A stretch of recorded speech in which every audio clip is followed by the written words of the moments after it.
perkenalkan nama saya Gina Kamila dari kelas 11A kelompok 2. Di sini saya akan mewawancarai dengan nama siapa, Kak? Syafi Rahmat dari kelas 11C. Oke, saya ingin izin bertanya tentang apa benar kurangnya keterlibatan orang tua pada pendidikan anak dapat mengurangi semangat belajar anak. Mengapa itu bisa terjadi? Benar, jawaban saya adalah benar ya, karena menurut saya karena orang tua saya merupakan supporter terbesar saya. Itu yang pertama, karena mungkin dalam hidup kita gitu ya, yang pertama kali kita lihat waktu kita lahir juga kan orang tua kita ya, keluarga kita gitu. Terus waktu kita di rumah juga yang maksudnya kita tuh paling banyak menghabiskan waktu tuh juga bersama orang tua kita, bersama keluarga kita. Terus kayak keputusan-keputusan terbesar dalam hidup kita pun yang apa ya, kita bisa kompromikan dengan keluarga kita gitu loh. Jadi menurut saya tuh itu benar banget, apa sih, mereka tuh bisa mempengaruhi semangat belajar kita, karena yang membuat aku mau masuk ke sini pun juga keluarga aku, bapak ibu aku. Mereka merupakan salah satu supporter terbesar aku dalam hidupku, karena untuk aku sampai ke titik ini tuh susah banget ya. Maksudnya kayak aku tuh gampang banget menyerah, terus yang kayak, tapi tuh ibu aku tuh selalu ngomong kayak enggak, pasti bisa, coba pasti bisa. Dan itu tuh yang membuat aku mau untuk belajar lagi, mau untuk enggak menyerah gitu loh. Itu sih jawaban aku. Jadi kenapa itu bisa terjadi tuh karena ya itu, mereka salah satu orang terdekat kita, salah satu orang yang sangat berarti gitu ya buat kita. Jadi kayak support mereka tuh juga berarti banget untuk kita, apalagi kan kita masih dalam masa perkembangan, masih dalam masa puber gitu ya. Itu sih yang membuat itu terjadi.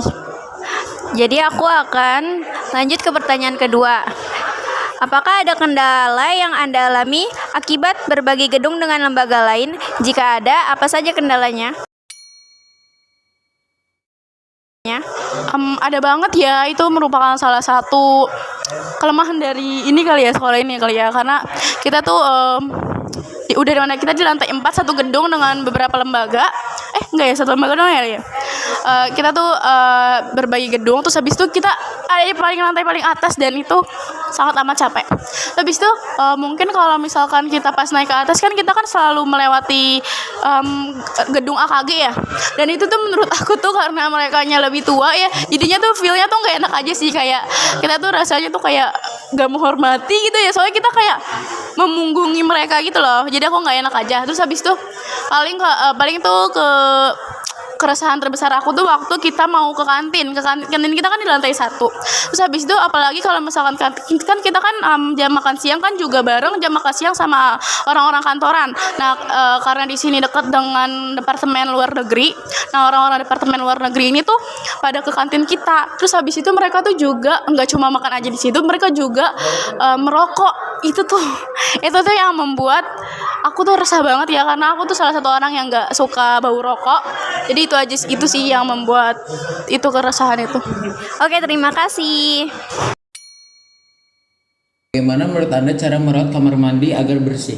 Menurut saya kita tuh yang pertama membuang sampah pada tempatnya, jangan dibuang di selokan atau di kamar mandi. Yang kedua, kita harus setiap hari tuh harus, kalau misalnya dilihat sampah di kamar mandi tuh pungut lalu buang ke tempat sampah. Ya. Assalamualaikum warahmatullahi wabarakatuh. Waalaikumsalam warahmatullahi wabarakatuh.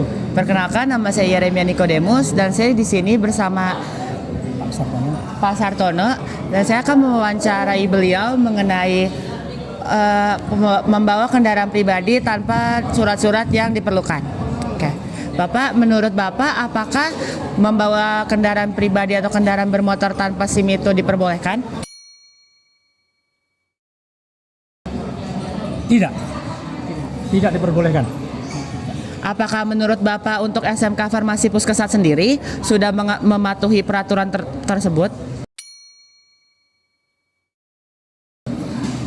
Bagi anak-anak yang sudah memiliki persyaratan administrasi, misalnya SIM, KTP, dan identitas lainnya yang terkait dengan kendaraan, kalau memang sudah memiliki dan sudah memenuhi persyaratan, diperbolehkan. Menurut Bapak, bagaimana jika ada suatu keadaan di mana seorang anak belum memiliki SIM atau surat-surat yang diperlukan untuk membawa kendaraan pribadi, namun keadaan mengharuskan dia untuk membawa kendaraan pribadi ke sekolah, entah itu dari rumah yang jauh atau sulitnya sarana transportasi lainnya? Sebaiknya persyaratan administrasi kendaraan wajib dilengkapi sehingga tidak ada toleransi untuk menggunakan kendaraan dengan belum memiliki persyaratan. Di Jakarta banyak sarana pendukung, Transjakarta 24 jam, kereta api juga 24 jam, Jaklingko setiap saat ada. Untuk itu gunakan sarana-sarana yang ada yang disiapkan oleh pemerintah daerah DKI Jakarta sehingga anak-anakku tidak perlu repot-repot bagi yang belum memiliki persyaratan naik kendaraan dengan administrasinya, pendukungnya, sehingga anak-anakku sebaiknya tidak menggunakan kendaraan, tidak memaksakan menggunakan kendaraan yang tidak memiliki persyaratan. Sebaiknya menggunakan prasarana yang ada saja. Terima kasih. Baiklah, terima kasih Bapak. Berarti dapat disimpulkan bahwa untuk murid SMK Farmasi Puskesat memang harus mematuhi peraturan mengenai surat dan prasurat mengenai kendaraan pribadi ya Pak? Setuju. Dan kalau mungkin keadaan mengharuskan, haruslah menggunakan sarana transportasi lain yang memang sudah banyak ada di Jakarta. Terima kasih, sekianlah wawancara dengan Pak Sartono. Wassalamualaikum warahmatullahi wabarakatuh. Waalaikumsalam warahmatullahi wabarakatuh. Di Bangkok banyak bunga melati.